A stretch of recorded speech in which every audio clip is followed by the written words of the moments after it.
All right, guys, so I am remaking this introduction because the first one wasn't very fitting on what we're planning to do with this two-car garage. So the first episode is going to be building a workbench, and we are going to try to convert this series into making this two-car garage a shop. And the way we're going to accomplish that is just baby steps. So like you guys are watching right now, it's going to be a workbench. We're going to do drywall. We're going to do electrical. We're going to run compressed air. We're going to paint.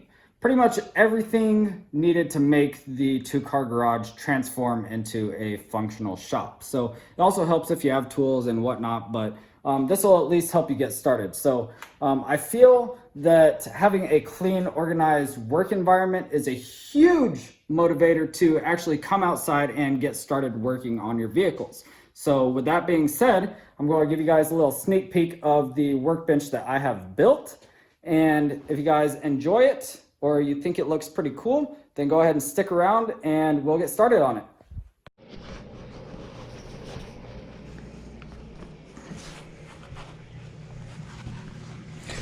Kickdoster!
Okay, so you guys just witnessed me cutting every single piece and pretty much tacking it together. So we'll run right through it real quick.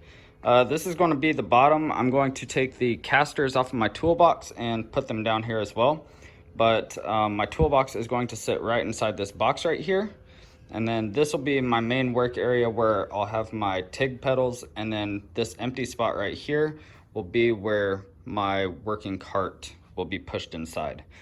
And then we come right here, I have a 4x10 piece of sheet metal that I'm going to cut out in 3-foot sections. So it'll be a 3x4, and the table is 3x8, so I'll need 2 pieces, and it'll be split right here. So then I'll use this piece of steel bar just to run along right there, just to make sure it has some kind of support on the backside. So yeah, that's about it, but I need to keep on welding, so let's get right to it.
riding the escalator to something that is great. Taking chances, word tap dancing with wolves in the ice arena out there, deep in the woods of Arizona. The sun be out, life's ironic, ain't it? Trying to be Dali when I write some real life, I painted vivid.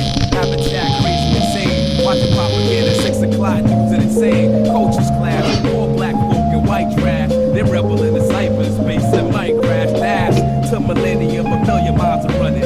At the speed of now, bound, no return gunning. Rambo style gun, hold style gunning. Elbow plow, 2-town plow, stunning.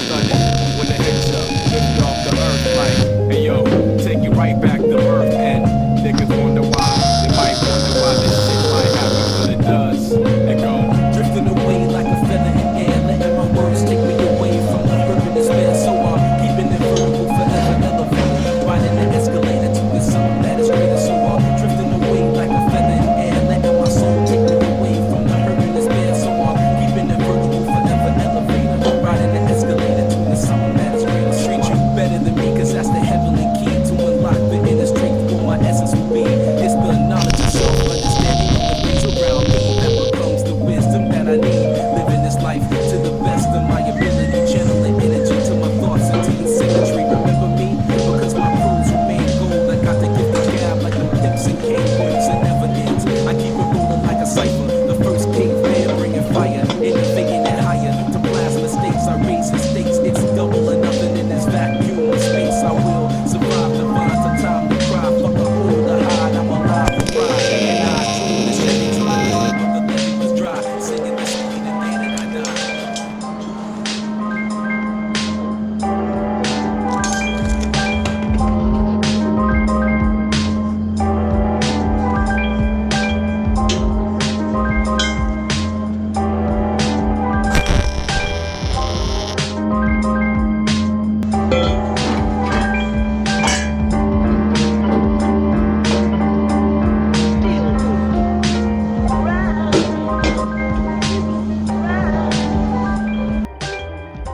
So I made a lot of progress on this thing. I put the casters on, but it raised it too high for my liking, so I went ahead and removed them. However, I can still bolt them on if I need to transport this thing anywhere.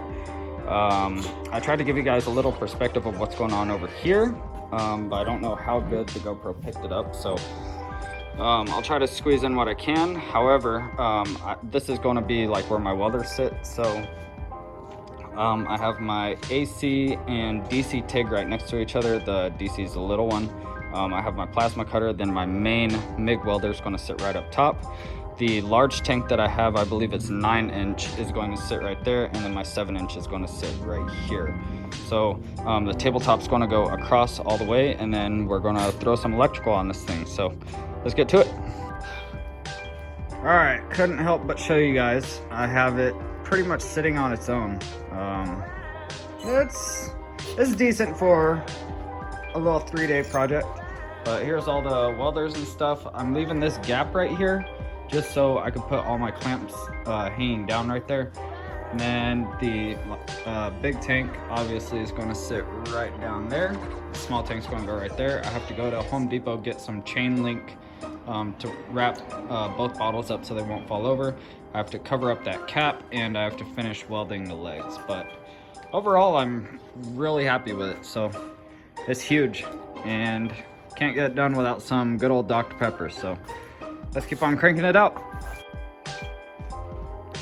Well, here it is all finished.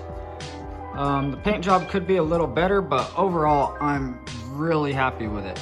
The only thing I really have to do is the tank post. I have to put a cap on that, and I also have to weld the chain over there.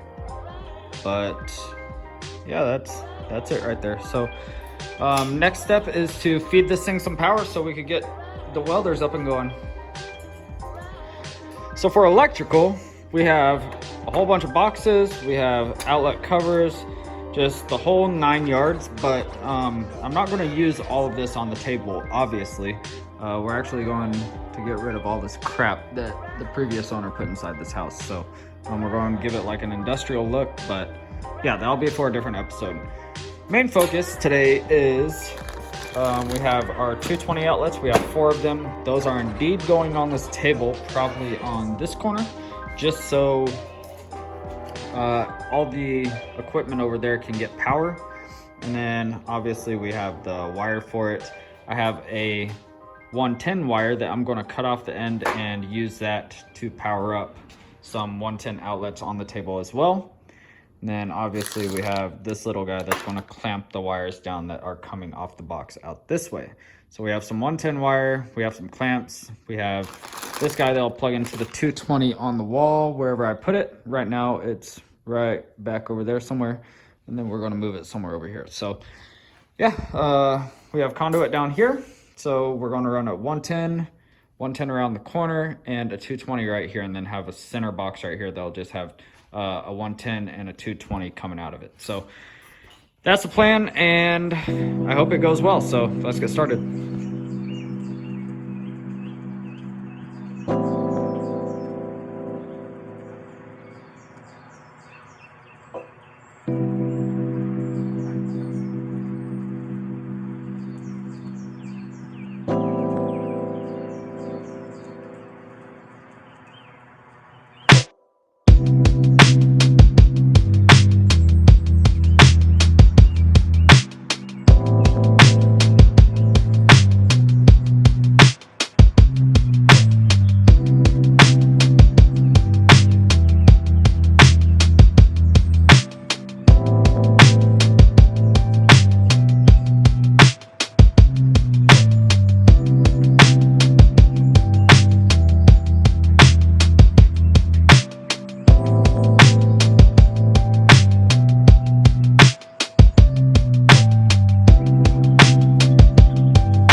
Well, the workbench is finally done, and I'm extremely excited to show you guys because it fits perfect, it functions perfect, like everything about it could not have been any better. Let's get right into it. So you guys already saw the workbench, you guys already saw the welders, but we cleaned up a lot of the stuff. So all the welders look nice and neat now. I added a T-bar for the tank in the back and threw some chains on there just because I don't want the tanks falling over and breaking the valve and going through someone's house. So all of the welders are powered by 220. So if we flip the switch, turns on, works great. This 110 receptacle right here is powered by a switch because I'm going to have the bandsaw running off of it. So the problem if you don't have the switch is if you, like, let's say you build a table for it, you'll have to hold the trigger or put a hose clamp or a zip tie on it while you're feeding your piece in. And that makes it extremely difficult to make precise cuts. So I put a zip tie on there and plugged it into the receptacle. So all we have to do is flip the switch and it works great. So future plans with the workbench is to obviously mount a bandsaw table right here where my main workspace is, and it'll be a bolt-on, so I'll have a nut in this side right here, and also on this side he'll be ground down nice and flush. And then all we gotta do is either put the bolts in and have a table, or remove the bolts and we'll be able to put the bandsaw away for storage. So the vise is mounted. I have some rebar back here that I welded up that holds all the clamps, and as you guys can see, they're all from Harbor Freight, which they do perfectly fine for fabrication work. And I spent maybe $150 or so on everything, all the measuring tools. So yeah, they do great. Down here, I have a power strip on my box, which I think I told you guys about, but we flipped that switch. Is plugged into the back of the box where the two main wires come out for the 220 and the 110, and that's connected up right there. So that has power.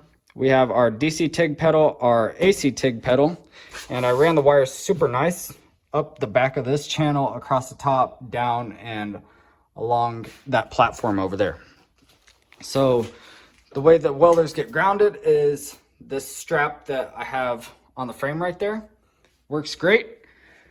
And then coming down this way, the bench grinder is mounted and has power. Same thing with the drill press.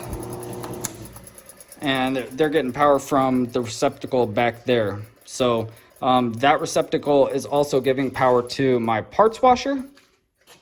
And that's pretty much it. I have to remove the casters just because it's sitting a little too high for my liking right now. But that'll drop it 6 inches and set it at the perfect height. So later on I'll add some bins in the back and what have you to just keep everything nice and organized. But like I said, I'm super proud of this thing, and I think it's going to do fairly well inside of my workshop. So next episode we will be either putting some shelves in on the ceiling or doing some drywall work. I haven't decided yet, but either way, we're gonna try to turn this 2-car garage into a functioning workshop. So I'll see you guys next time.